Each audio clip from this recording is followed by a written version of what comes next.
Il y a pas longtemps, on m'a demandé comment apprendre le wheeling et comment j'avais fait pour moi l'apprendre. Alors moi, la réponse me paraissait assez évidente, mais visiblement non. Donc je vais essayer de vous le montrer en image.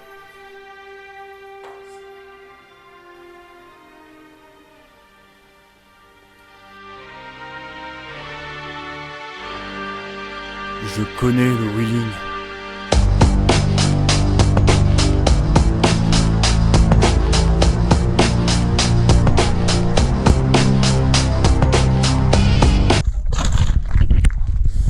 J'ai calé.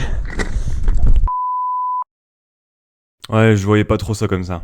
Mais bref, aujourd'hui, on va faire un tuto wheeling. Comme d'habitude, on va commencer par le setup du vélo. Je vous conseille la selle haute, c'est plus facile pour faire un gros coup de pédale et envoyer son corps en arrière. Faut se mettre sur une vitesse ni trop dure ni trop facile, sinon vous allez pas réussir à lever l'avant de votre vélo. Pareil, je vous conseille de gonfler pas mal votre pneu, comme ça il va être assez dur et il va pas se déformer sous votre poids. J'en profite pour dire que plus votre pneu sera grand, plus ce sera facile. Donc si vous êtes en 29 pouces, ce sera plus facile que si vous êtes en 27,5, parce que la surface sur laquelle vous pouvez être en équilibre est plus grande. Donc on va commencer par savoir comment passer sur la roue arrière. Et donc pour pouvoir lever sa roue avant, il va falloir combiner 3 facteurs. Donc je vais essayer de vous faire comprendre les 3 facteurs. Donc premièrement, on va avoir une petite impulsion. Donc pour ça, on vient vers l'avant du vélo, on plie très légèrement les bras, et on va venir faire une impulsion, donc on donne un coup sur la fourche, et on repart les bras tendus. La deuxième chose, c'est le coup de pédale. Il faut que vous trouviez une vitesse intermédiaire, comme je l'ai dit tout à l'heure. Ensuite, c'est assez simple, votre pied fort, vous allez venir le mettre en haut. Donc maintenant, vous allez à faible vitesse et vous donnez un grand coup de pédale avec votre pied fort. Ça va faire décoller votre roue avant. Et pour pas prendre de mauvais réflexes, vous restez les bras tendus.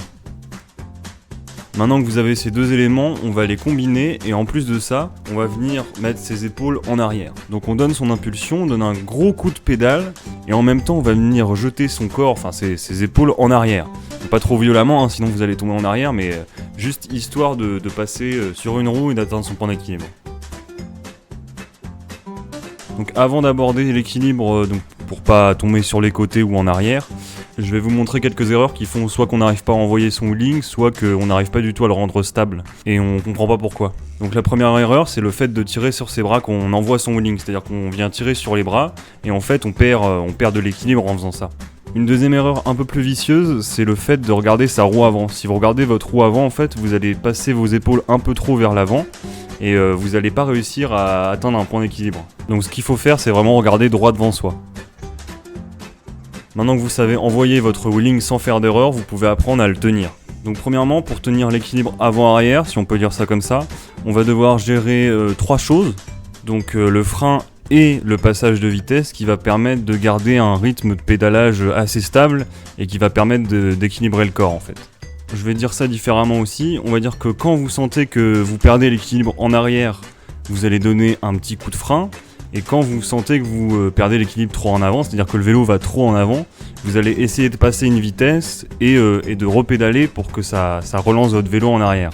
Donc pour le frein, en fait, on est vraiment délicat avec et on est assez constant, c'est-à-dire qu'on met pas des gros à-coups, on est vraiment assez constant sur le frein, on est progressif quoi. C'est assez difficile à illustrer en vidéo, mais j'espère que vous aurez compris. Maintenant, l'équilibre sur les côtés. Si vous n'arrivez pas à faire votre équilibre latéral, vous allez vite tomber sur les côtés et surtout, vous n'allez pas aller droit. Donc ça, c'est plus sympa à comprendre en vidéo, vous allez pouvoir utiliser 3 choses.